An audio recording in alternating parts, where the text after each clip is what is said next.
The man lived a quiet life with his beloved wife, Pat, but one night he found someone else's car at his house.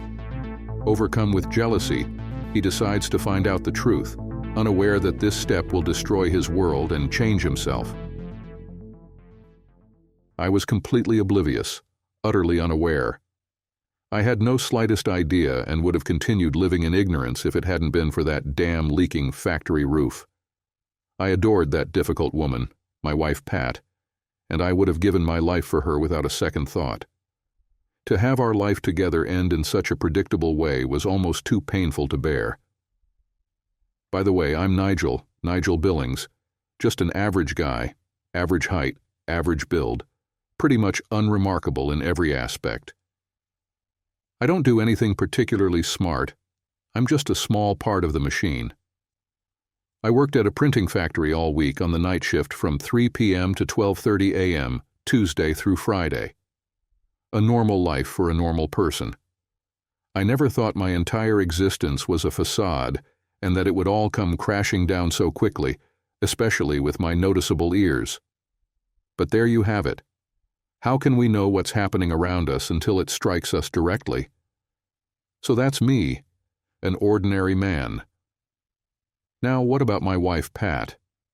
She surpasses the ordinary in every way. My wife of 25 years is truly extraordinary, a living dream come true, both then and now.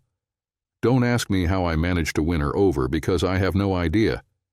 Standing tall at 5 feet 8 inches, she's already an inch taller than me, and when she wears those stunning heels, she effortlessly towers above me. I got over that minor insecurity while we were still dating. It was never a problem. I took great pride in showing her off. With her blue eyes and blonde hair, her beauty is undeniable. Although at 45, her blonde locks now receive regular touch-ups from the colorist at Marlene's hairdressing salon in our village. Some might think her slender figure is a bit understated, but to me, her toned physique and long, graceful legs are captivating. As for her modest figure, she successfully raised our 3 children, and thanks to her consistent fitness routine, 3 two-hour gym sessions each week, she's maintained a fit and balanced physique. Why would you ever need anything more? Everyone, myself included back then, saw me as exceptionally fortunate and believed I should be grateful for my luck. And I was. Each day I gave thanks to my lucky stars, until that fateful night when the factory roof started leaking badly. The sky was so heavily overcast that no stars were visible, lucky or otherwise. Today marks exactly 1 year since the event that completely disrupted my life occurred. I suppose the aftermath of that night ruined many lives, but I'm too self-centered to care about anyone else in this situation. I recognize that I suffered greatly and don't really care about its impact on others. Sure, I admit that others have endured and continue to endure the consequences, and honestly, most of what followed was largely due to my actions that night. But do I care? Absolutely not. Why should I? They don't care about me, not a single one. Where should I start? Well, I guess I'll begin with the fire. Naturally, the blame fell on old Jack Grafton, the miserly old man, and his inept son, Jack Jr., who only worsened the initial mistake. The 60-year-old building where we worked had always suffered from a leaking roof.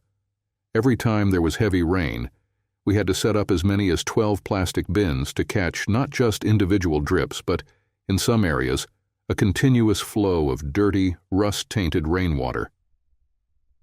The owners of Grafton Graphics were notoriously stingy, and instead of replacing the entire roof, which was clearly necessary, they opted to patch the worst spots sporadically. This only caused the leaks to shift to different parts of the roof, making it impossible to predict where the drips or, more often, small streams of water would appear.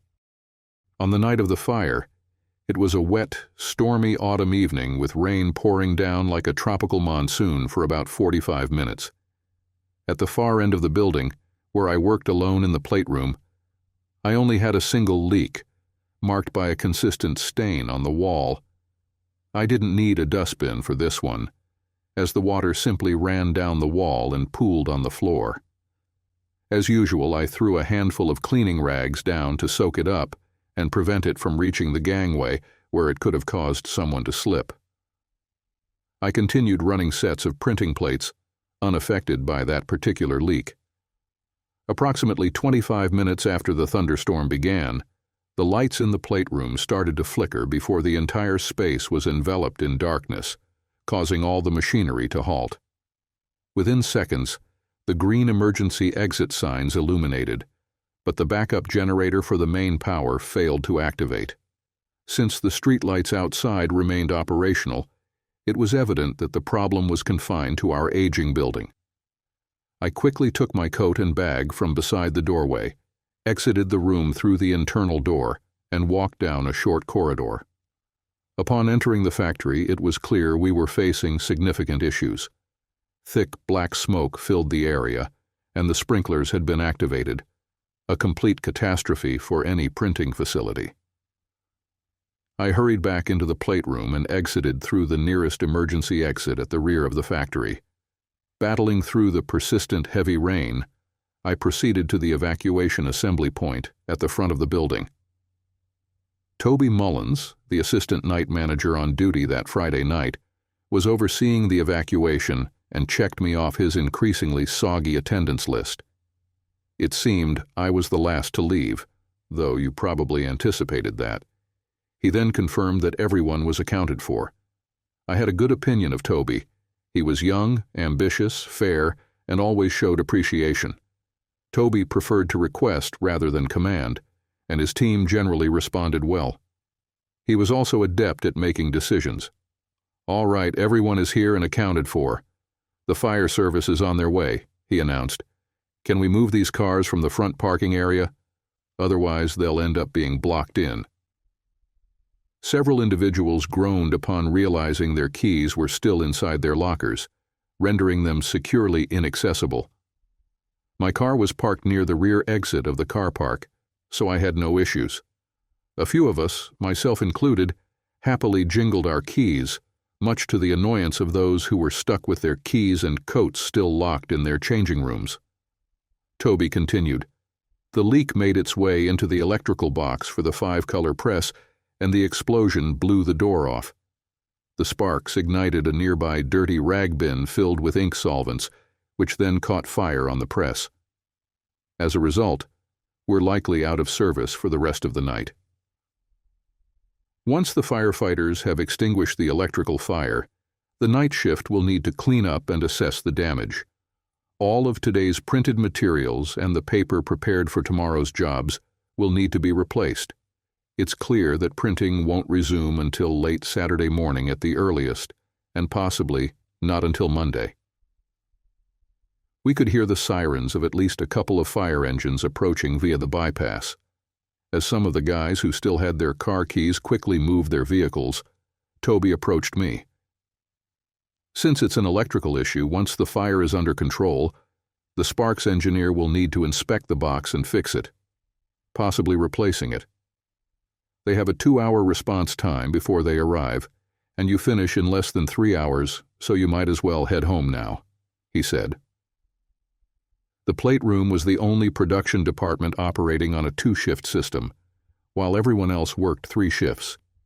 If a plate malfunctioned on the press between midnight and 6 a.m., the machine operators would have to produce it themselves. I informed Toby, who probably already knew, that there were plates running through the processor that needed to be removed and discarded, and likely all the chemicals would need to be cleaned out and replenished before plating could restart. This would eliminate half of the next plate-making shift. He let out a few expletives.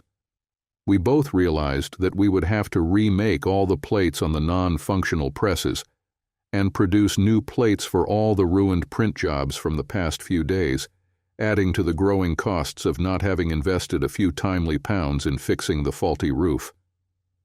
I hurried to move my car aside before the firefighters decided to tackle the blaze from both sides of the building, potentially cutting off my getaway.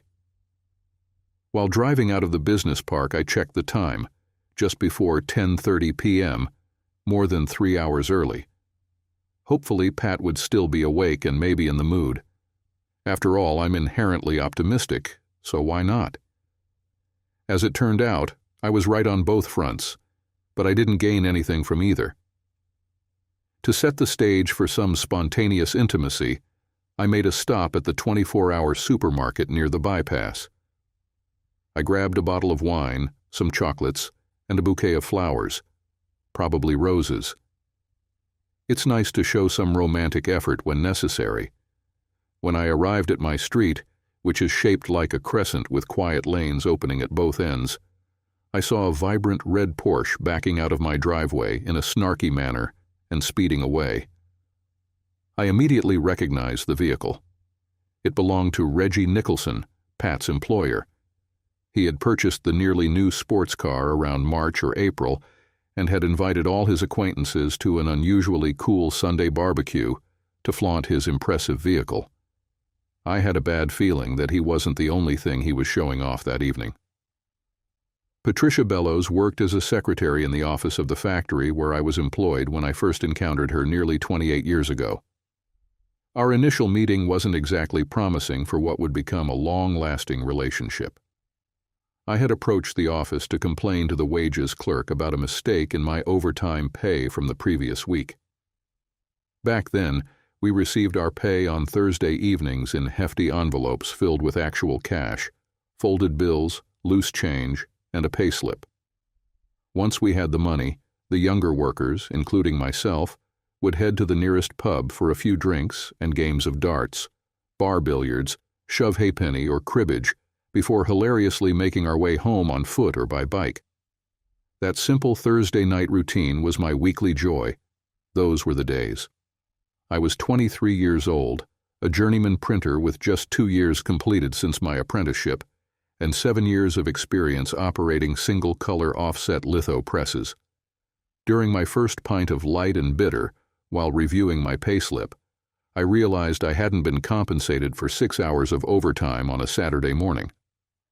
At time and a half, this meant my pay was about 12% short, a significant amount I had been eager to spend on weekend pleasures like wine, women, and music. As I mentioned earlier, I considered myself an optimist, didn't I? Well, that was always true until recently. The work week spanned from Monday to Sunday, so any hours worked on Saturday were paid the following Thursday. So, around 9 a.m. on Friday, when the late-arriving office employees leisurely walked in to begrudgingly begin their final workday of the week, I marched into the payroll office, forcefully placed my pay stub on Polly Campbell's desk, and expressed my frustration about missing 6 hours of pay. Polly responded calmly, saying she would investigate by reviewing the relevant clock-in records and meet me later in the press room. As I turned around, intending to leave in anger, I bumped into a new girl I hadn't seen before. She was holding 2 plastic coffee cups, likely one for Polly, and our collision caused coffee to spill all over her stylish lemon-yellow patterned dress.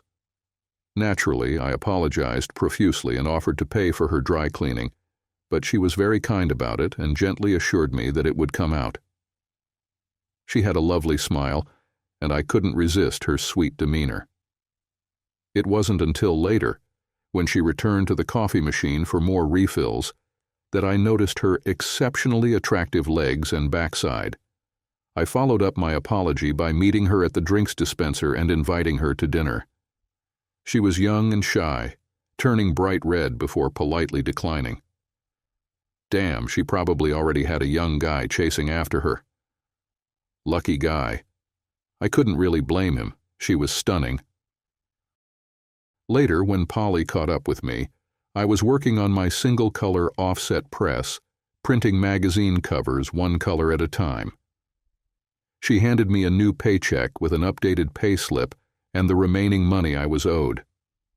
I decided to ask Polly about the new girl. After all, why not?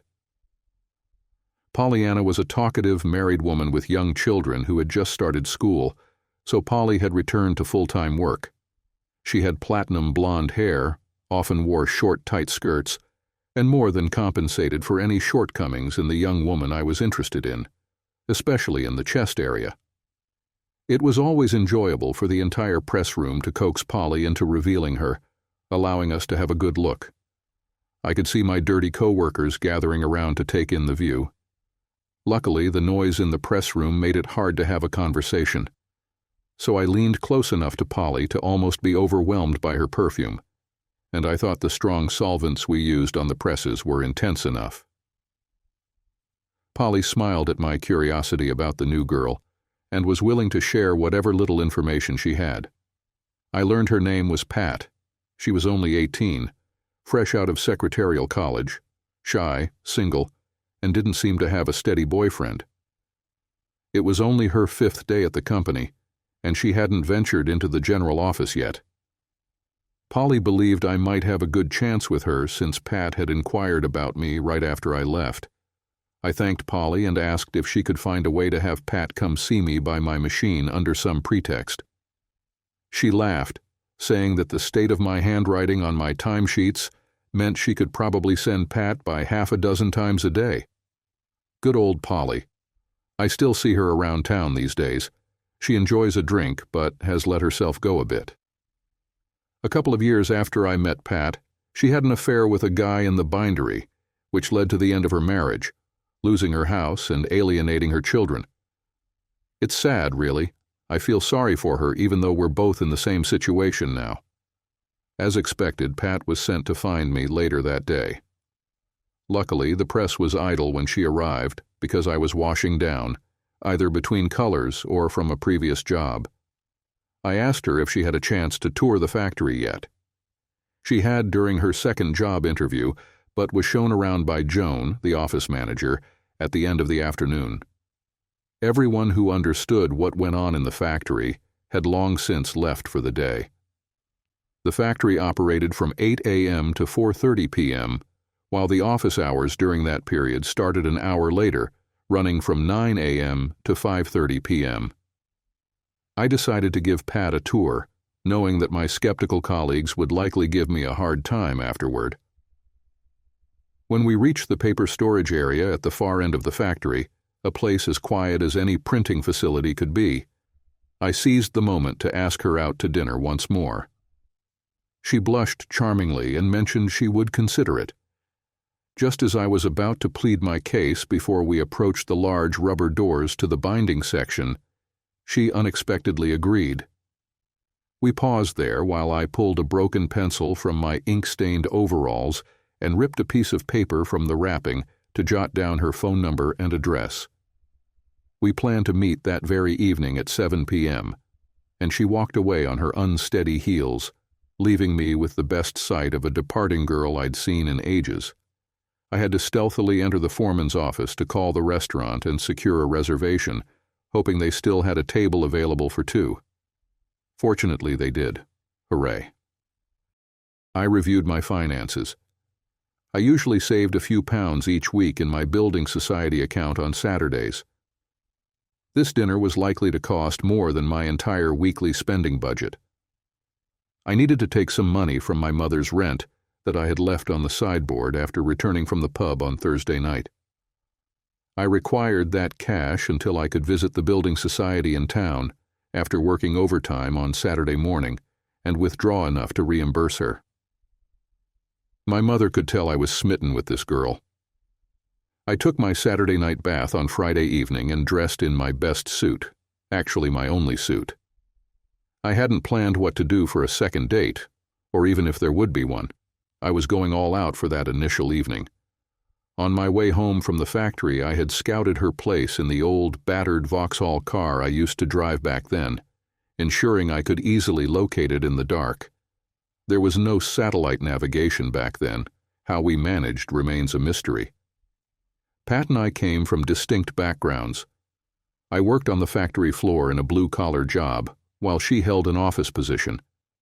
Her family was middle class, owning a sweet shop on the high street. In contrast, my father ran a lathe in a factory, producing parts for washing machines. I lived with my parents in a rented home within a densely packed terrace block on a crowded council estate. Pat's family lived in a more upscale, owner-occupied, semi-detached house with a garage and additional space for potential expansion. Later, I discovered that Pat's backyard featured a gazebo, neatly maintained lawns, and shrub beds. Meanwhile, our backyard was covered in concrete, housing my dad's pigeon loft in a shed. In front of their house was a village green complete with a quaint duck pond, whereas the only grass near our home sprouted through the pavement cracks. I was scheduled to pick Pat up at 7 o'clock. Naturally, she wasn't ready on time, so I was led through a spacious, square hallway into a front sitting room. There, I waited on a chintz-covered settee for 10 minutes, while her younger sister, Evie, kept me entertained. Evie had a way of making any man uneasy, a trait she still possesses. At just 12 years old, she bombarded me with awkward questions like whether I had kissed Pat yet, where we were going, what we would eat, when we would return, and when I would take Pat out again. She even asked if I was aware of my protruding ears. I was already aware of them. Her relentless and sincere questioning felt endless, as if I would be subjected to her when, where, why inquiries forever. For nearly 30 years, Evie and I have engaged in playful teasing and flirting without any serious intentions on either side. Most of the time I found her exhausting, yet we always managed to get along. Pat once suggested that Evie had a crush on me during her childhood, but I never saw it that way. When Pat entered that snug living room, it felt as though the walls dissolved, leaving us standing alone in the center of a grand ballroom. For a fleeting moment, I believed I could dance all the way to the moon. Dancing was never my thing. I was the quintessential wallflower, with ivy growing up around me.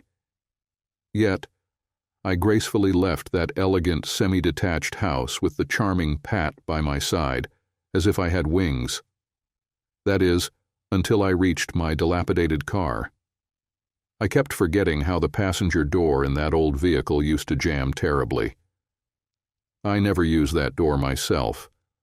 Only on Saturday afternoons and Sunday mornings did my passengers need it when I picked up a few hefty friends to watch the game or play Sunday football. Damn it. I yanked and tugged at that stubborn door, cursing under my breath. Eventually, I went around to the driver's side and gave it a powerful shove with my size 10s to force the damn thing open from the inside. My football friends are all sturdy individuals, so I usually don't need to worry about holding the door open for them. They likely mastered a method for doing so out of necessity, which I never took the time to learn. My mum would never be seen in my clunky car, so it hadn't been a concern until now. I sincerely apologized to Pat for my run-down vehicle and for my uncontrolled outburst of swearing. Pat, bless her heart, just gave a sweet smile. Le Clipper was an upscale restaurant on London Road that was once situated just off the bypass. It has long been replaced by an ugly, modern, square steel and glass motel, which remains busy thanks to widespread national advertising. When it was still a restaurant, it had changed ownership several times over the years since it began as a coaching inn about a century and a half ago. At the time I was describing it, the restaurant had recently been renamed and featured a menu that was mostly anglicized French cuisine. A snobbish waiter, resembling a penguin, escorted us to our table. He noticed that my ill-fitting suit was from Burton's previous January sales, while Pat's exquisite chiffon dress was the latest from a high-street boutique in a chic city many miles away from our lifeless industrial town. He gracefully seated Pat at our somewhat cramped table for two in the center of the restaurant, offering her a charmingly smooth smile. Then he pulled out a chair for me to sit. But it ended up being shoved into the back of my legs, causing me to collapse into my seat like a rag doll. If I had false teeth, they would have rattled. What could I do? I was on an important date with a very elegant woman and needed to behave properly. If this had been the Pig and Whistle, I would have punched that greasy jerk. To be honest, I felt quite intimidated by the environment. This might have been the first time I felt out of my element in the company of Patricia Bellows, and it certainly wouldn't be the last, although I didn't realize that at the time. The waiter assigned to our table was called over by the Penguin and brought the menus, naturally handing one to the woman first. Then a different, rather irritable waiter delivered the wine list to me. The first waiter lit the candle in the center of the table and stepped back to let us make our selections. However, the wine waiter kept hovering near me. I resisted ordering a pint of lager, especially after noticing that a half pint was 1.5 times more expensive than a full pint at my local pub. While Pat was still browsing the menu, I politely asked her if a carafe of the house wine would be acceptable. She looked up, smiled, and agreed. After a bit more prompting, she chose white wine, which allowed me to dismiss the wine waiter. It's no wonder prices are so high in these places. They are excessively overstaffed. I can't recall exactly what we ordered years ago, but I imagine Pat had roast chicken drenched in a rich, herby French sauce, and I probably opted for a well-done steak, served plainly as nature intended, with just a dollop of Coleman's mustard on the side, thank you very much. What I do remember is that while holding the menu, filled with fancy French terms that I struggled to understand, I accidentally held the top of it over the central candle flame. I didn't realize it because I was focused on the messy print at the bottom, likely searching for a side of chips and beans, until the menu was fully on fire. Pat was the first to react. I think she shouted "fire," but she might have uttered something quite vulgar, given that her finishing school aimed to equip their girls with an extensive vocabulary. I definitely cursed, noting that those laminated menus ignite like blazing Roman candles. Then I dropped the damn thing like a hot potato, which knocked the candle over and set the lace doily on the tablecloth ablaze. At that moment, the wine waiter arrived with our carafe of wine. I grabbed it and poured half of it over the flames. What a complete ordeal that created. The first waiter, who already had a low opinion of my taste in dark blue worsted attire, while simultaneously admiring my date's cleavage openly, glanced down his sharp nose as if I had walked in wearing the soles of some tramp's shoes, all while he cleared the mess from the table. He came back with fresh linens, cutlery, glasses, and new menus.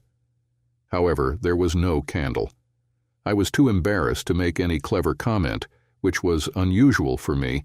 I mentioned feeling intimidated. Most of the nearby diners found the incident amusing, and a couple of men were kind enough to share how close they had come to doing the exact same thing, which was reassuring. Meanwhile, Pat thought the whole situation was absolutely hilarious, and it definitely helped break the ice between us. She tried not to laugh too much, but didn't quite succeed. She looked stunning when she laughed, though. I just hoped I'd have a few chances to make her laugh around me again, but intentionally next time. The dinner went smoothly. We both enjoyed it. And afterward, I took her to a cozy pub lounge for another drink. However, it was overly crowded with the Friday night crowd, making it a bit uncomfortable, though we managed to find a bench seat in a corner. I draped my arm around her, more to shield her from the crowd than anything else. By then, she seemed to have shed some of the shyness she had earlier in the day, frequently giggling whenever someone lit a cigarette. I didn't mind. The crowded bar kept us close, and her laughter made her lean into me even more, so I had no complaints. When we left the pub, we walked arm in arm back to the car I had parked in a quieter area near the end of New Street. It was unusually quiet and quite dark. I opened her door and helped her inside. Then I got into my side of the car, and as soon as I sat down, Pat leaned in close, wrapping her arms around my neck and sharing a playful kiss. After a moment, catching my breath, I laughed. "Save some excitement for the honeymoon, Pat." That caused her to halt abruptly. After a brief pause, she spoke softly and uncertainly. "You're pretty confident, aren't you, Nigel?" "Confident? Not exactly sure where we'll end up, Pat, but I want to stay for the long term instead of just a quick hello and goodbye." "What makes you think you'll be that lucky?" "Well, we seem to be getting along well, although I kind of expected that in the next few weeks you would be the one pushing me away." I planned to take things very slowly, so now I find myself in unfamiliar territory. So you want us to take it slow? At least get to know each other better first. Oh, I'm not a virgin if that's what you're concerned about. Neither am I. I looked at her lovely moonlit face in that dim spot. I still want to spend a lot more time with you and truly get to know you. Is that okay with you? Okay, Nige, I'm fine with that. She kept her arms around my neck and slowly moved her lips back to mine. We kissed gently for a while, with her stroking the back of my head while I touched the small of her back and the side of her thigh. When she had enough of kissing, she relaxed against me, resting her head on my chest and side. We sat there comfortably in silence for a few minutes. I continued to stroke her back and thigh as she had lowered her hands to my shoulders. Pat sighed once more and shifted in her seat. Tomorrow? She asked. What about tomorrow? What are we doing tomorrow? I've generally had quite a busy schedule for most Saturdays so far. All right, what did you plan before you met me today?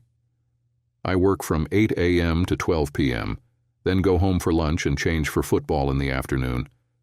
I'm back around 6 p.m. and then head to the football social club for the evening. They usually have entertainment like a comedian and a band on Saturday nights. Want to join? I don't get up until about noon on Saturdays anyway. Then I need to wash my hair. What time are you picking me up for the evening? How about 7:30? That works for me, Nige. I guess you should take me home now. I think my mum is expecting me. Okay. We shared another easy kiss, with me happily holding her thigh, before we parted and I started the old car. I had to wipe all the condensation from the windows before I could see the road, and then I drove her home. I got out of the car, forcefully opened the door, and helped her out. The porch light was on when we arrived, so we paused for a quick kiss and another pleasant squeeze. I dared to place a hand on her lovely backside, and she didn't object. Pat wasn't as shy as I had thought that morning. See you tomorrow, Nige. See you then, Pat. During the Saturday morning tea break at work, I was in the parking lot with old Jerry, the maintenance guy. Together we removed the door catches, greased them, made a few adjustments, and the door worked perfectly. Afterwards, I made sure to bring some degreaser to prevent Pat from getting her dress dirty. Jerry is definitely old-fashioned and loves grease. He gets involved like a clown putting on face paint. I couldn't afford to take Pat out frequently for nights like that first date without heavily dipping into my savings. So Saturday nights were usually spent at the rather rough football social club, which was relatively inexpensive. I suppose Pat was making a bit of a sacrifice by going there. She was used to the conservative club and upscale city nightclubs. On Monday, we acted as though we were ignoring each other at work. That evening, she went out with her female coworkers.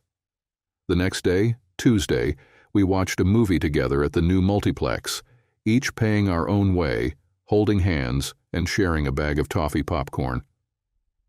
Pat was paid monthly in arrears and wouldn't receive her next paycheck for another 3 weeks, so she was currently using her savings. On Wednesday, I attended football practice, and Thursday night was payday, and my evening out with the guys.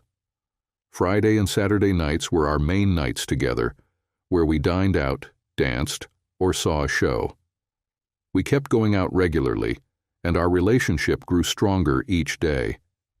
I managed to resist her advances for almost 3 weeks before she pursued me again, and this time we became intimate for the first time in the back seat of my car. She was incredibly determined and chased me persistently while I tried to keep things grounded, not wanting to take advantage of her. In the end, she took the initiative.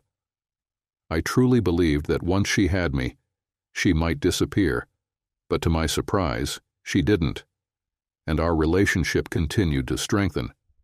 We came from different backgrounds, middle class and blue collar, which were much more distinctly separated nearly 30 years ago. I spent my entire working life on the shop floor, and felt comfortable there. Eventually, I moved from the printing presses to plate making when an opportunity arose, which offered a significant pay increase. As a result, I was earning a good income for a shop floor worker and earned a lot of respect from my colleagues for performing a prestigious and important job exceptionally well, though I may be biased in saying so.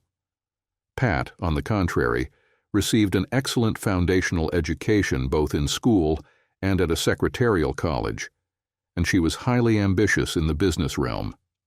She continued to pursue management courses and secured progressively better positions before we had our children, who were born over a span of 6 years during her early to mid-20s.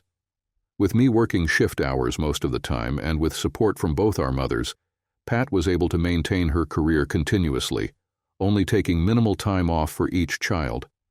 As a result, her professional trajectory kept advancing.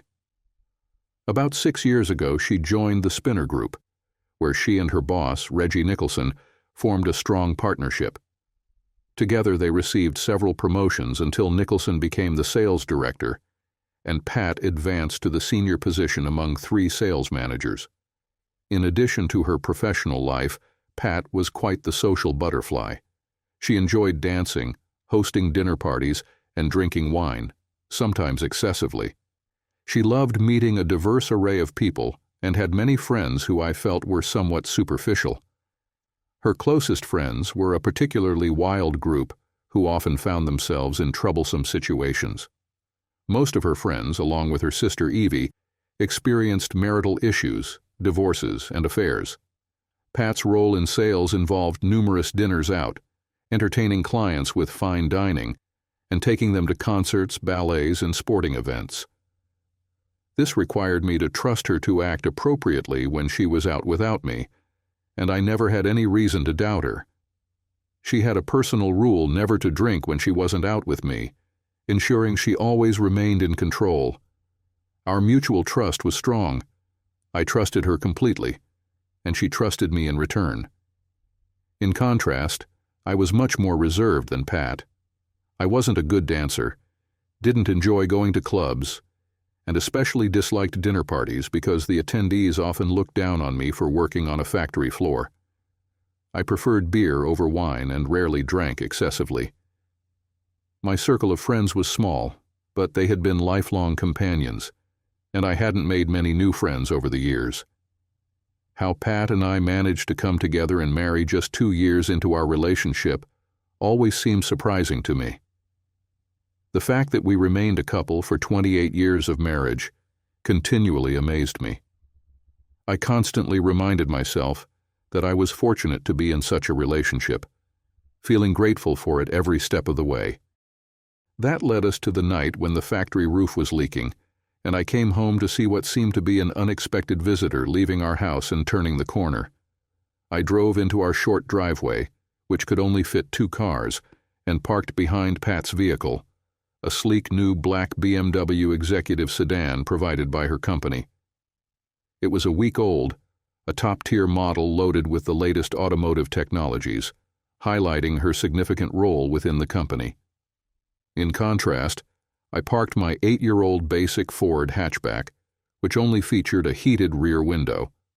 After switching off the engine and lights, I sat for a moment, trying to collect my thoughts before entering the house. I considered following Nicholson, but he might have had a legitimate reason for being there, such as simply dropping Pat off after a client meeting. The hood of Pat's car was cool, the rain had subsided, and the car hadn't been moved for at least a couple of hours. I quietly brought the chocolates, wine, and flowers inside, gently opening the front door. The downstairs lights were off, and the rooms were empty. I left my shoes at the entrance, since Pat never allowed outdoor footwear inside. She preferred cream-colored carpets and often reminded me about tracking in dirt from the backyard. I tiptoed into the kitchen and placed the 3 items I had bought there for safekeeping before quietly ascending the stairs. The main bedroom light was on, and I could hear the shower running in the ensuite bathroom. The bed was disheveled, with the duvet lying on the floor at its foot and pillows scattered everywhere. Her dress and other clothes were spread across the bedroom floor. It was clear that my beloved wife had spent time alone or perhaps with company while I was away.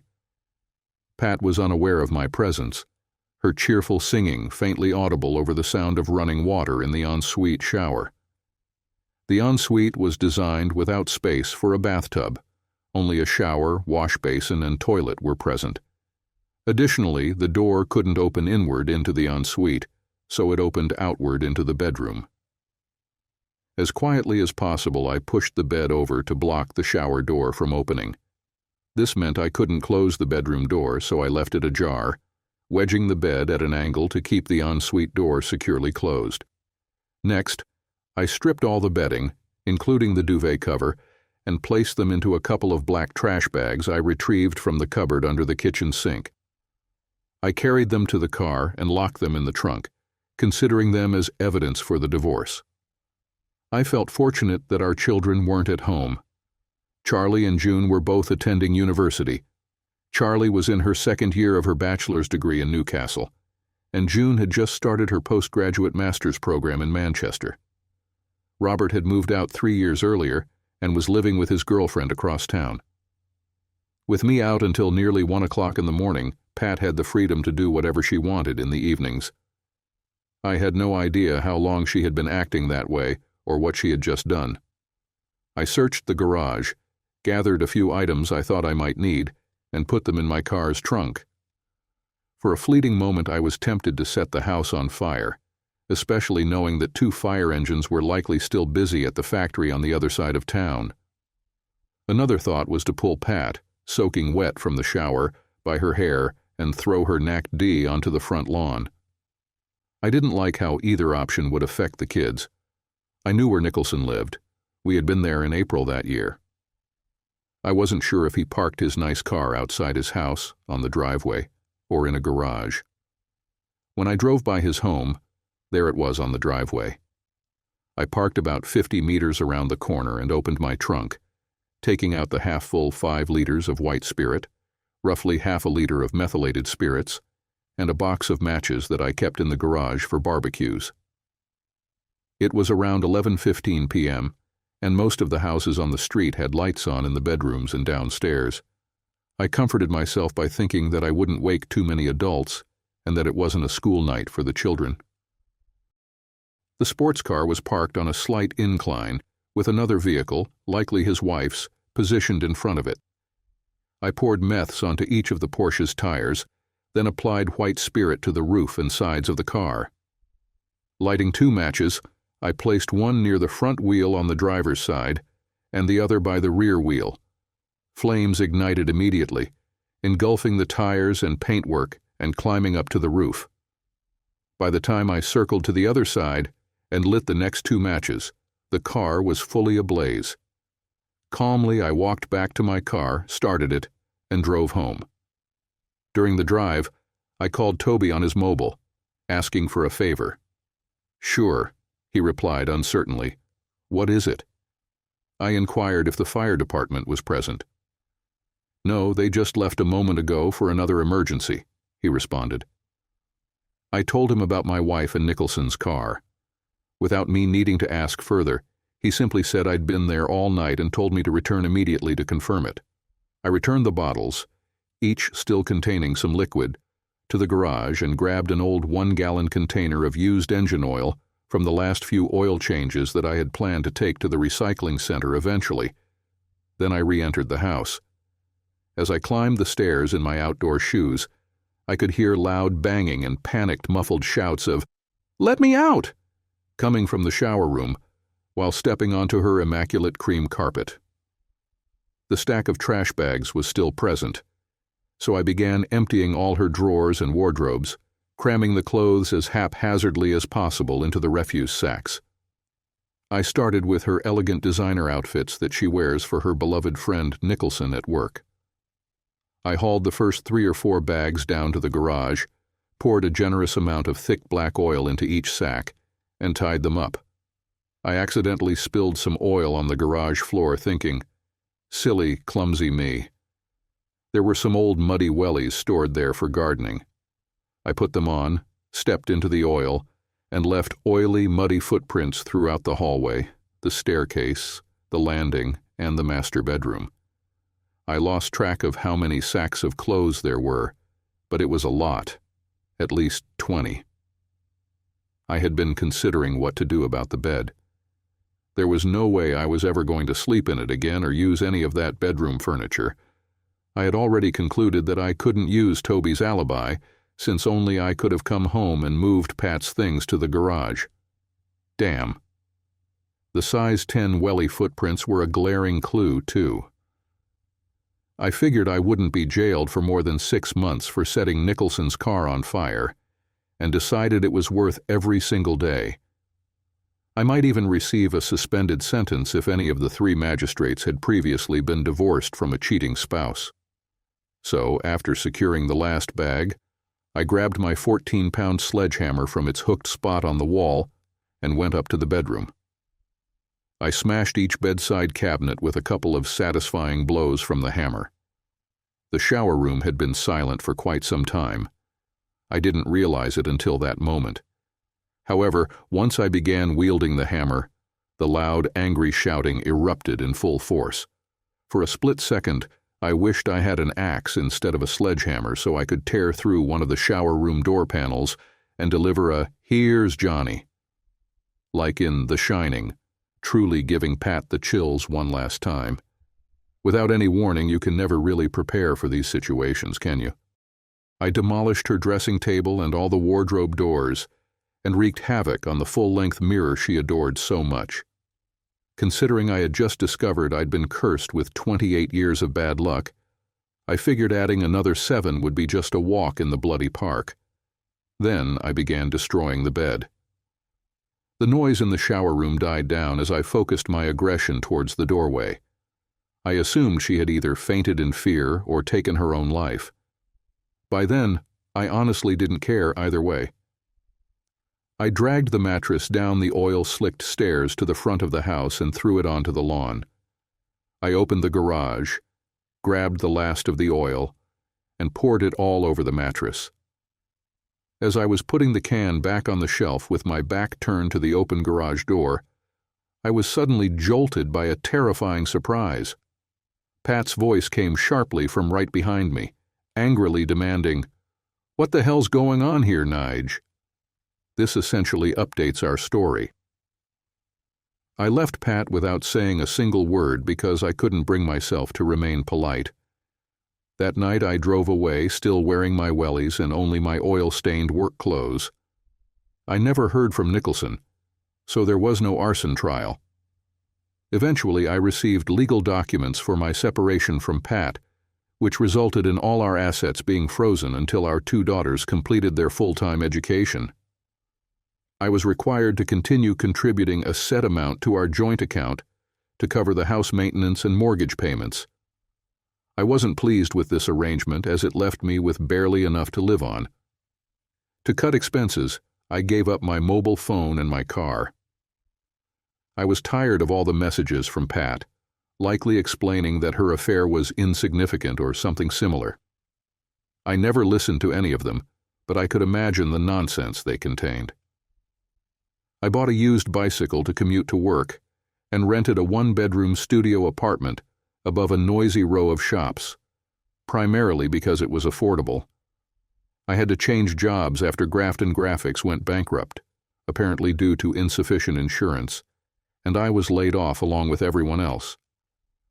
After about 3 months of searching, I secured a position at a small high-street copy shop. My responsibilities included taking orders, designing small print projects, making paper plates, using a small offset printer, and occasionally photocopying documents.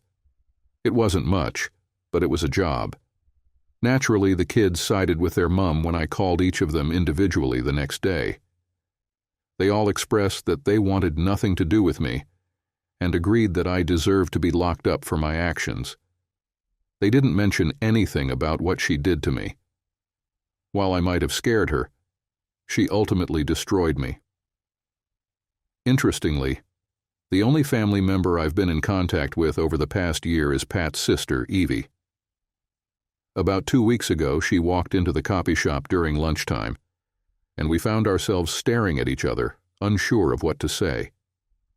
She's visited a couple more times since then, each time telling me that Pat wants to talk. I kept insisting that I didn't want to speak to the lying, cheating bitch or any of her selfish, troublesome children. I also pointed out that it was Pat who initiated the legal separation, not me. Evie explained that it was all a misunderstanding. They thought they could track me down to take me to court, but I never appeared to challenge the court's decision. Later, Evie came by to remind me that it was the first anniversary of what we both jokingly called the shower room incident. She wanted to take me out to a restaurant to either celebrate or commiserate. I tried to decline, expressing that I really didn't want anything more to do with that family. But she wouldn't listen. She pressed on, and I admitted that I couldn't afford to go out because the separation payments were draining me. Sure, I still had my redundancy money, about $8,000, but it was tied up in ISAs, reserved strictly for emergencies. Evie insisted she would cover the meal, so I agreed to go out with her on the condition that we dine somewhere inexpensive. When she asked why, I explained that I only had the work clothes I was wearing that night and lacked a suit or even anything remotely smart casual. The clothes I could wear were all from charity shops. She looked at me with such pity and squeezed my arm, which made me even more determined to cancel our plans. However, at the last minute, I remembered Pat mentioning that Evie had a crush on me when she was younger. So, what did I have to lose? I had lost my pride long ago and had nothing else left. I had planned to meet Evie at the restaurant for two main reasons. First, I didn't want her to discover my home address in case she decided to inform my family. Second, it provided an easy way for me to leave and hop on my bike without being stuck if things went south. I had a hunch that Pat might set up a trap for an ambush. I'm not sure why I anticipated that.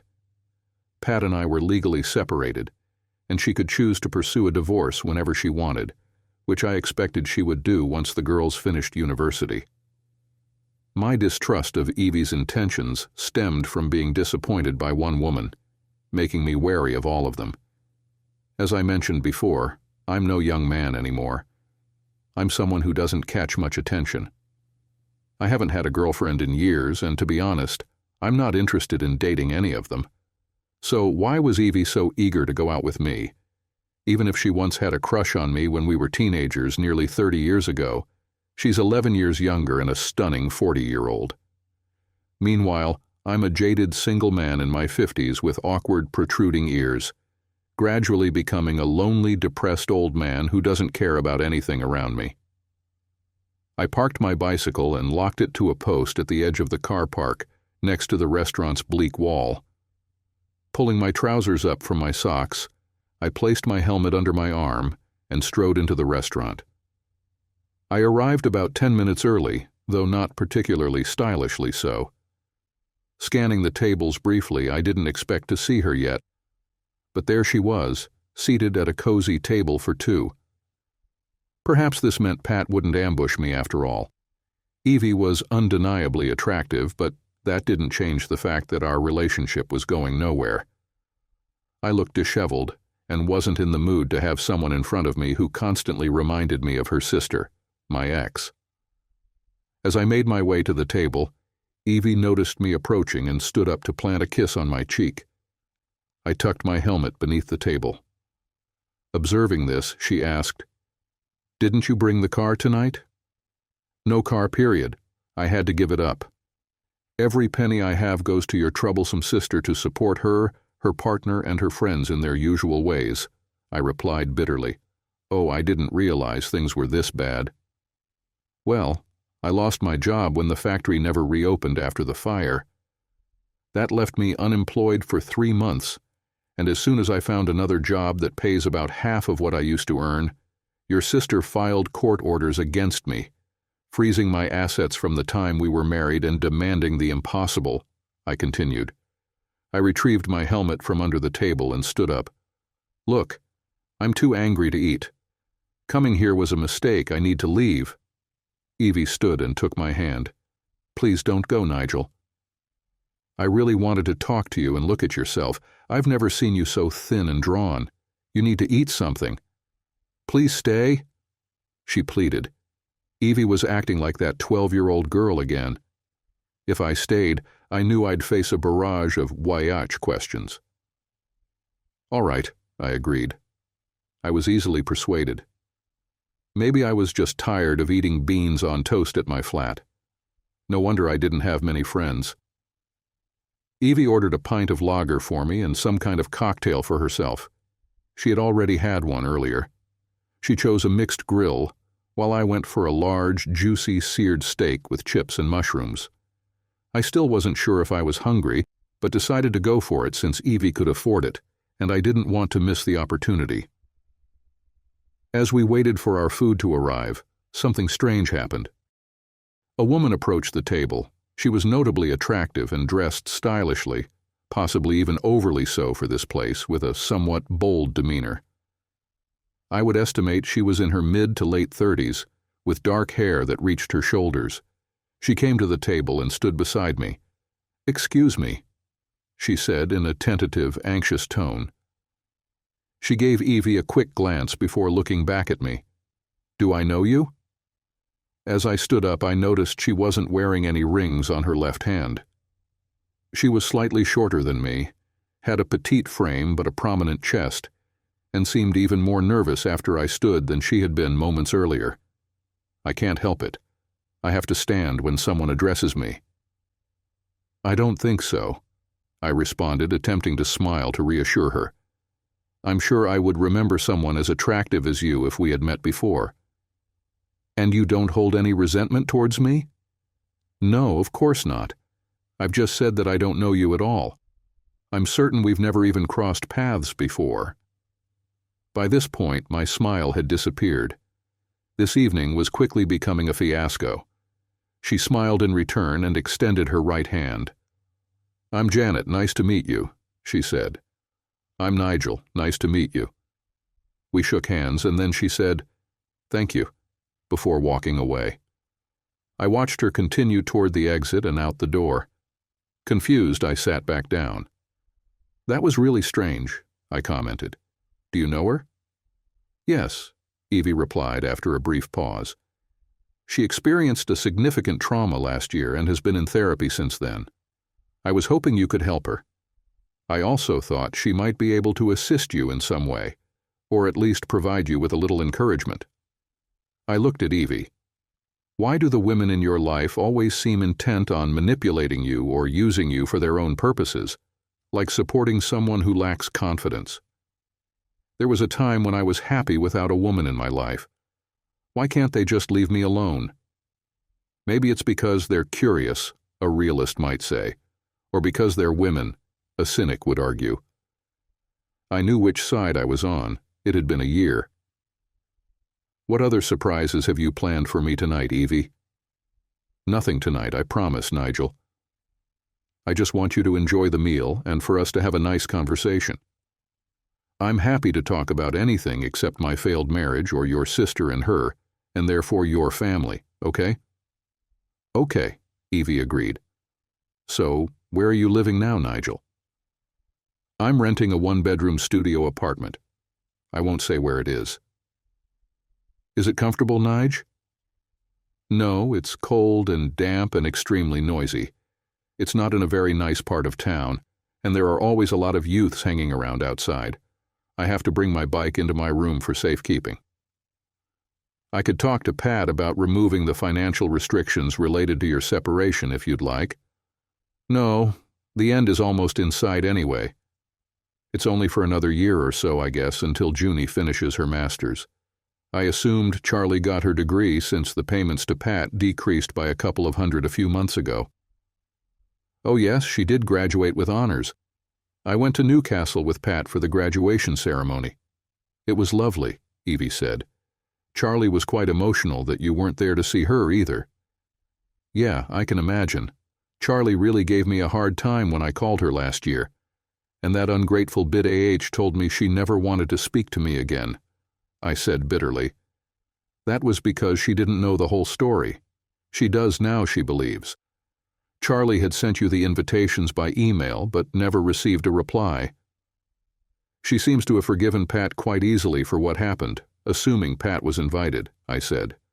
Anyway, I don't receive emails anymore. I had to give up my mobile phone and I left my laptop at Pat's. Charlie has stayed in Newcastle.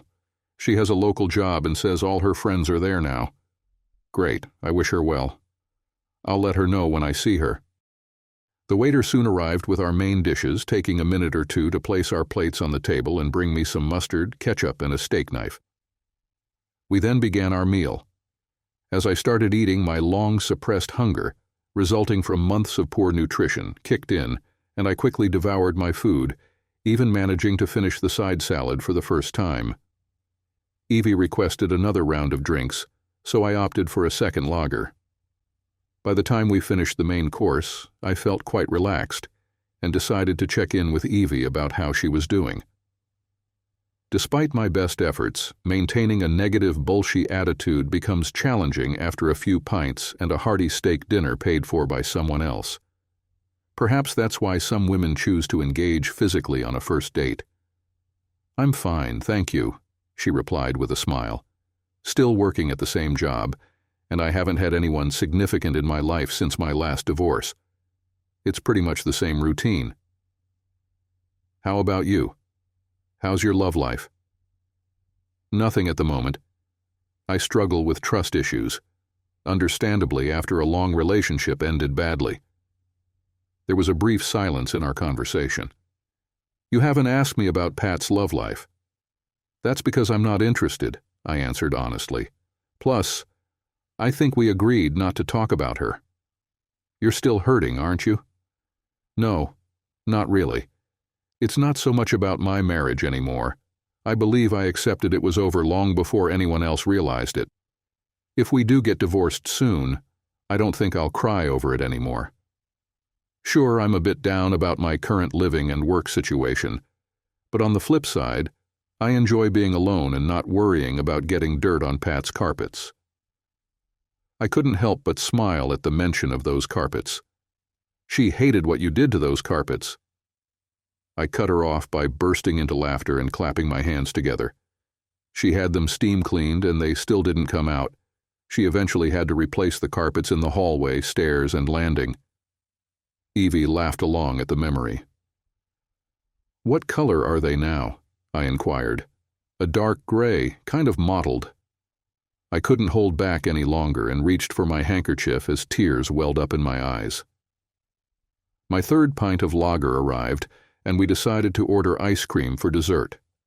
Afterwards, we enjoyed coffee and several brandies.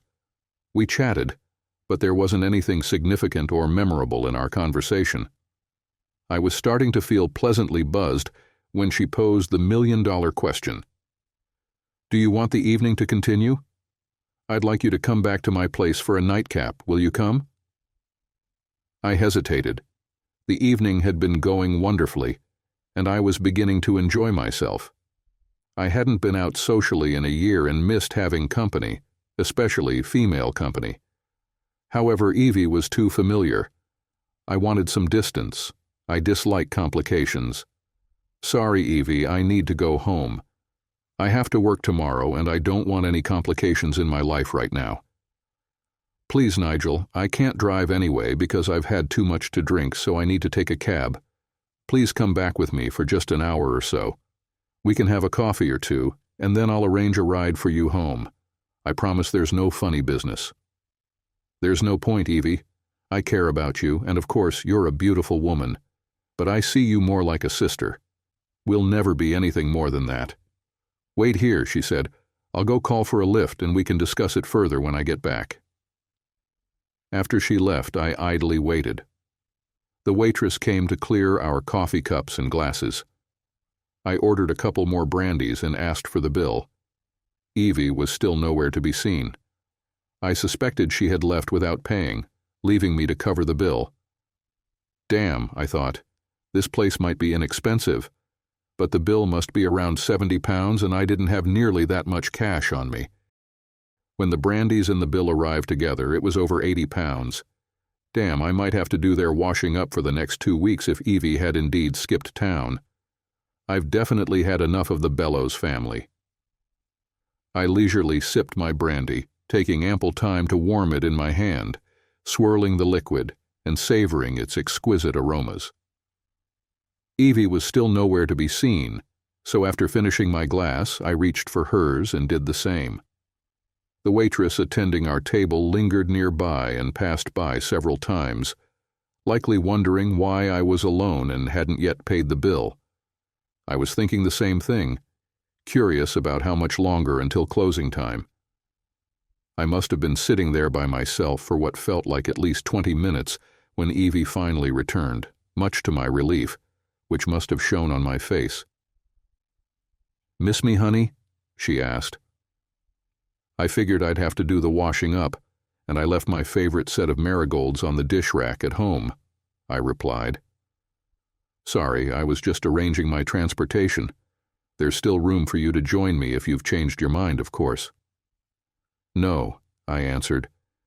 "Maybe another time when I'm feeling a bit more social, perhaps in a couple of years." The waitress brought the credit card machine, and Evie took care of the bill, much to my relief. After the waitress printed out her receipt and walked away, Evie smiled at me and asked, "Ready?" "Ready." I bent down to grab my helmet. Hand in hand, we left the restaurant. I thanked Evie for treating me to the meal and promised to return the favor once Junie completed her extended education and I was free from my financial obligations, provided Evie didn't decide to pursue a professorship. As we approached the exit, I asked Evie when her ride would arrive. She responded that they were already there, and that she would wait where she was while they drove around the parking lot to reach the car. I kissed her goodbye on the cheek, and she asked me to keep in touch. I reminded her where she could find me at work if she wanted to contact me. I turned the corner to the side of the restaurant where the bike rack was located. The area was dimly lit, and a man and a woman stood directly in front of my bike, both bundled up against the chilly night. As I was donning my helmet and securing the strap, I didn't pay them much attention. However, as I passed by, the woman spoke to me. "Nige, can we talk?" she asked. I stopped in my tracks. It had been exactly 12 months since I last heard that voice. I might have figured it out. Little sis contacted you and delayed me so you could have enough time to arrive. Yes, we were waiting at her place for both of you to join us for a nightcap, but you turned down her invitation. I really needed to talk to you, honey. I removed my helmet and faced her. "Don't call me honey," I said firmly through clenched teeth. "You lost the right to do that a long time ago." I glanced past her to see who was with her. Was it Nicholson or another man who deserved to call her honey? It was still dark, and he was wearing a baseball cap. It wasn't Nicholson who matched my height and build. This man was taller, slimmer, around 6 feet tall. "Who are you, buddy? Could you take your hat off?" He took off his baseball cap and said, "It's me, Dad, Robert. I'm here to help Mum talk to you." "Is this the Robert Daniel Billings who told me a year ago that he didn't want anything to do with his old man?"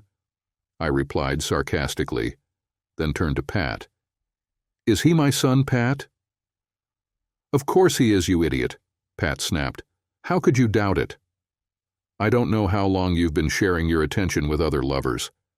I only caught you once," I retorted just as harshly. "Dad!" Rob shouted. "Nigel!" Pat cried out at the same time.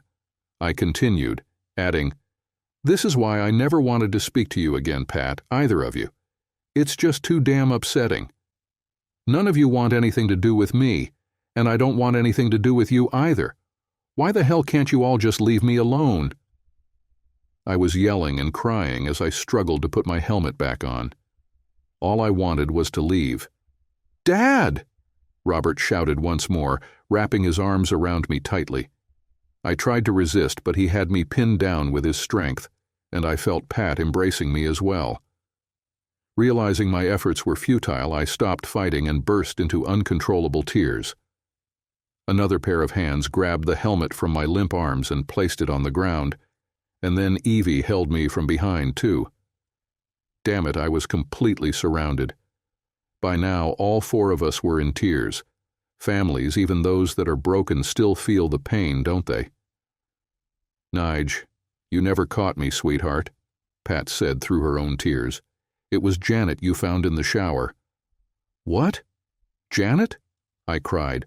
Who the hell is Janet? Evie responded. You met her earlier tonight. She asked if you held a grudge against her. I'm sorry, but you've completely lost me, I said. Who is she, for heaven's sake, and how does this nonsense about a grudge involve me? Pat then added, Janet was a sales manager at my workplace and had been having an affair with our former boss, Reggie Nicholson, for a few months. While you were working on Friday nights, I used to go into town with a couple of friends and my sister, while they used our bedroom. No way, that can't be true. I know your BMW was in our driveway. Don't try to make me believe I was mistaken, I retorted. That was Janet's BMW. All three sales managers, Jeff, Janet, and me, had identical cars. I would wait for Janet to call saying she was leaving, so I could return home after they left, giving me at least an hour before you got back. This allowed me time to change the bed linens and put the dirty ones in the wash, Pat explained. Evie chimed in. Pat was with Pauline, Gemma, and me all evening until around 11. She never received a call from Janet and decided to head home anyway. She never drinks when she's with us and mentioned she was going to give you a great weekend starting when you arrived home. Jem, Paulie, and I are so envious of Pat because your marriage is the strongest we know. Maybe. No, that's impossible. You were definitely in the shower room, Pat, until I wrecked the bed, which opened the door and let you out while I was downstairs dealing with the mattress. Then you sneaked up behind me in the garage and startled me. I left right away because...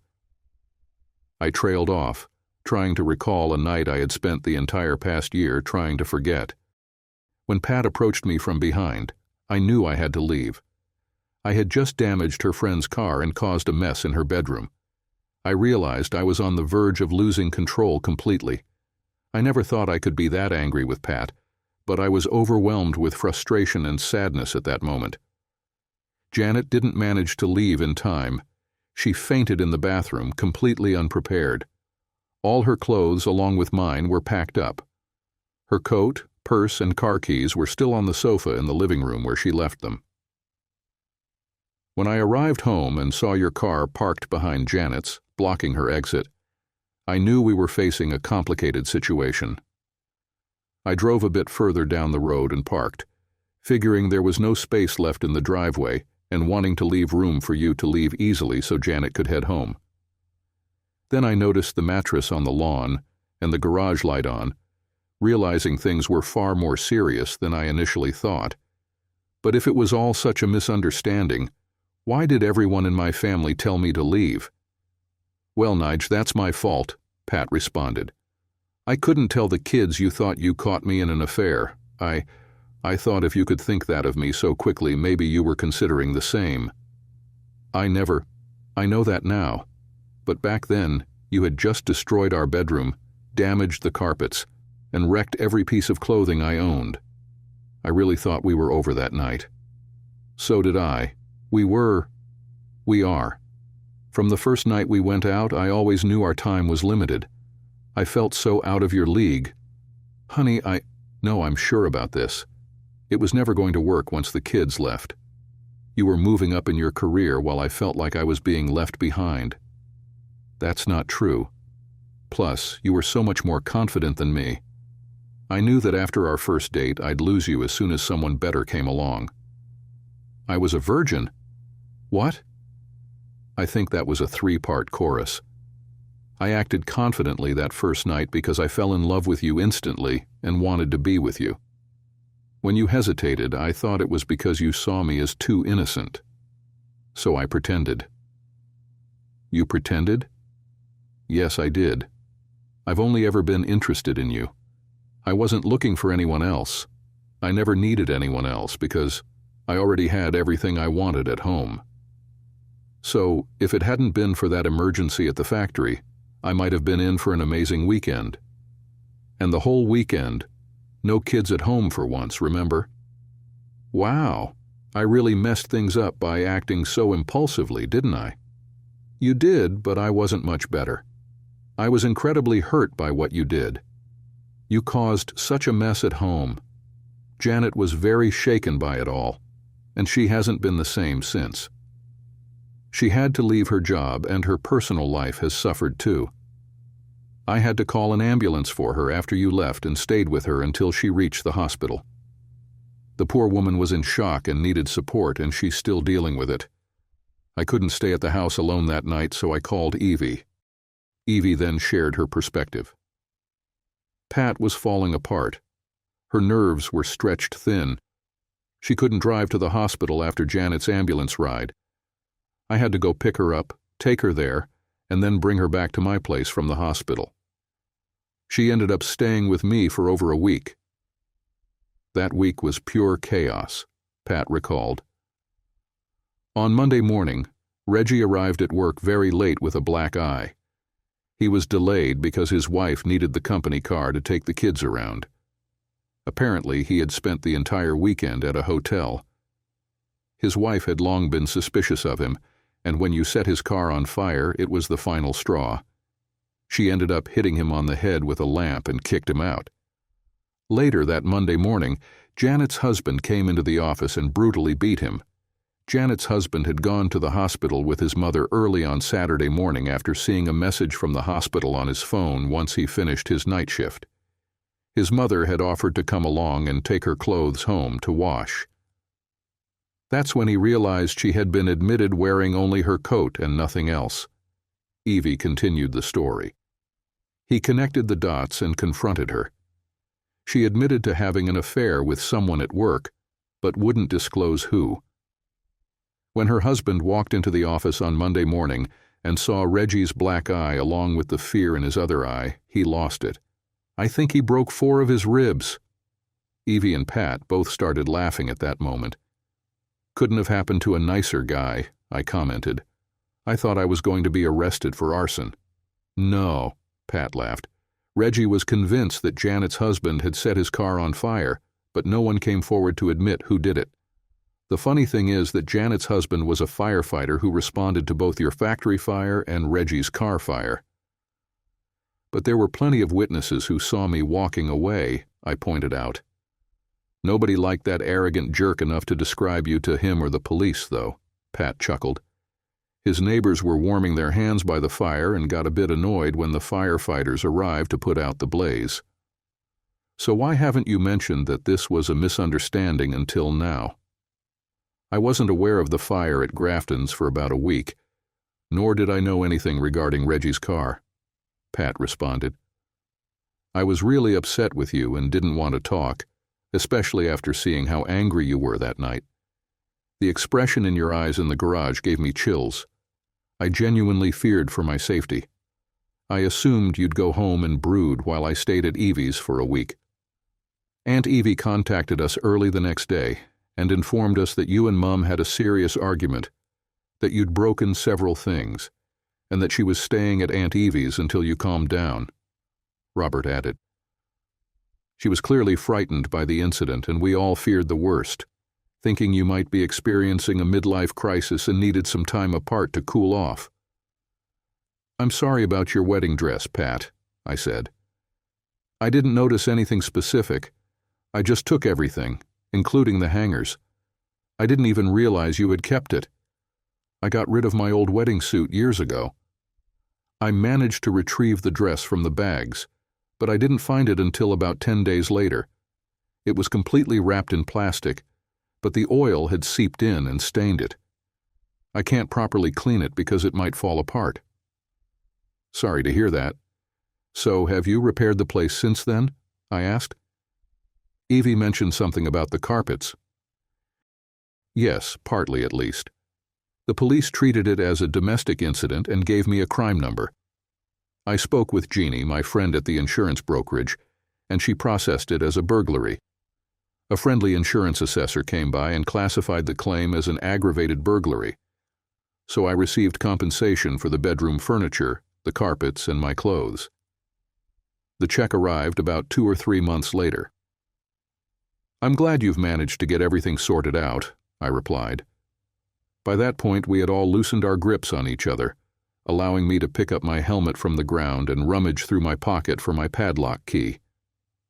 Yes, like I mentioned, the insurance adjuster arrived about 10 days later, and the first time we returned to the house was that Tuesday, Pat explained. "We came by after assuming you had left for work. I had no intention of moving back in with you there, but I needed to be present for the adjuster to evaluate the damage.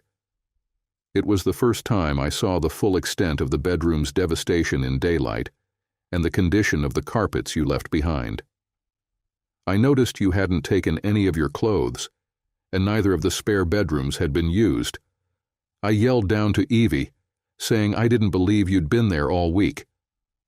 And I yelled up to her to come downstairs and check out the kitchen," Evie added. "I saw the bunch of dead flowers, the bottle of wine, and the box of chocolates placed aside in the kitchen," Pat continued, "and realized you must have brought them on Friday night, which is why you were home so early, hoping for a romantic evening." "You know I'm an optimist," I said with a shrug as I unlocked my bicycle chain and looped it around the handlebars. "I know, and I was too until I got home and saw what you had done to the place," she replied softly. Evie explained, "We then realized that you must have noticed Reggie leaving through the front door or getting into his car, and we assumed you might have given him his black eye. We weren't aware that his car had been set on fire until months later during his divorce. It was then that he learned his wife had caused his black eye after an unnamed disgruntled husband was blamed for the car fire. We visited Janet, who was heavily sedated at home that Tuesday," Pat stated, "and she mentioned she never saw who locked her in. She assumed her husband had discovered her affair. She finished her shower and began to feel cold because her towel was wet and my bathrobe was hanging on the bedroom door. Then she realized she was trapped inside, and about 20 minutes after she started banging on the door and calling for help, she heard someone destroying the place. The noise intensified. Then you shattered the mirror, causing her to become hysterical. The last thing she heard before fainting was you wrecking the bed just on the other side of that ensuite door. She believed it was her husband losing his mind with a fireman's axe. She expected, 'Nicholson's Here's Johnny from The Shining, right?' I replied as I tucked my trouser legs into my socks. Not the same Nicholson she'd been hooking up with all night and for the past few months, obviously. "No, definitely not," Pat agreed. "So we tried to find you while you were at work and discovered the place was boarded up with a 'for sale' sign outside. We went to your counterpart in the plate room, Tom Jolliffe's. He was at home, unemployed like you at the time. He told us about the fire on Friday night, but he thought you had stayed until the end of the shift. Apparently, the shift manager had posted the list of everyone who stayed to all interested parties. Is he your friend?" I nodded. Pat continued, "Tom wasn't able to help us because he had no idea where you were. Neither would your football teammates, Jonathan and Mark, share any information." "Well, they are teammates." I took the bike out of the garage and swung my right leg over the handlebars. "Where are you headed, Nige?" Pat inquired. "Home," I replied. "Good," she responded. "The girls are waiting there. They're eager to see you." "That's not good. It's pretty rough in that area. The police will be on us if the car is parked there for more than 10 minutes. "No, they're at our place. I want you to come back with me, Nige. Honey, I've missed you." "I don't think so, Pat. I've grown quite comfortable being on my own," I lied. "You just mentioned you had no plans to return home until you saw that I had left for good. That was before I saw the flowers and realized, and then you began the process of making the separation official legally.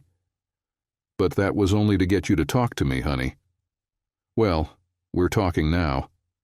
I placed my foot on the pedal and started down the path, calling back over my shoulder, "So you can proceed with the divorce, honey. I'm ready to sign the papers any time." I rode away before they could respond further. Pat unblocked our assets the following day. Before I even encountered Evie at the copy shop for the first time, Pat already knew my home and workplace. She had employed a private investigator to locate me, and simply used Evie to initiate a conversation. Therefore, I wasn't too taken aback when I found Pat waiting at the front door as I opened the copy shop at 8:30 that Friday morning. In fact, I think I arrived about 10 minutes early because it was raining, and unlike traditional shops, we don't have an awning. Apparently, she mentioned that her office copier had broken down, and she needed to make a few copies of an old report for some reason. Now that we're communicating again, maybe we could meet up one evening to talk if you're available, Pat proposed. I was removing the wire bindings from her report and straightening the pages. So, what topics would we discuss during an evening, for instance? Things like how the kids are doing, what they want for Christmas, Robert's wedding plans, when we first fell in love, that sort of stuff. There might be some topics worth discussing, I guess. When is Robert getting married, and when did you realize you loved me? I responded, folding the pages and feeding them into the document scanner. 2 copies, right, Pat? Huh? Yes, 2 should be fine, she replied, raising her voice slightly to be heard over the scanner's noise. Caroline prefers the last weekend in June, but she's taking her time to secure the perfect venue. When you finalize that menu, when does that work for you? I think we should first confirm the actual dates and compile a list of friends and family. My side of the family is pretty easy to handle. Then I can send out some save-the-date postcards. I took the 2 copies from the output tray, along with the original, and moved them to the counter, continuing. When you joked about the burning menu, I realized I'd never find anyone as beautiful as you. We should have made love that first night, Pat said with a smile. I wanted to, too. I'm free tonight. Maybe we could meet somewhere neutral for a drink and a chat. I rebound the 2 copies and reassembled the original before taking them to the counter. Sure, I agreed, placing the papers into a carrier bag. Where and what time? I asked. Looking up, I added, I wanted to, but I was hesitant to have a relationship based solely on intimacy. I wanted us to get to know each other better first. How about the Charisma Lounge at 7? She said, taking the bag from me. Maybe you were right. We were a good team for a while. What do I owe you? 7 works for me, and yes, I think we were for a time. No charge, I'm hoping for some return business, I replied with a smile. The shop door opened, and the bell chimed as a new customer entered. I'll be with you in just a minute, sir. I'm no pushover. Pat tried to make a move on me in her sleek Lexus, the company car from her flash sales director job, with its effortlessly smooth passenger door, but I resisted her attempts. I knew I could hold out for 3 weeks, but she caught me off guard on that dark gray stair carpet after just 3 dates in those first 3 days, unfairly wielding homemade lasagna and sherry trifle with sprinkles. That woman can be absolutely irresistible when she wants to be.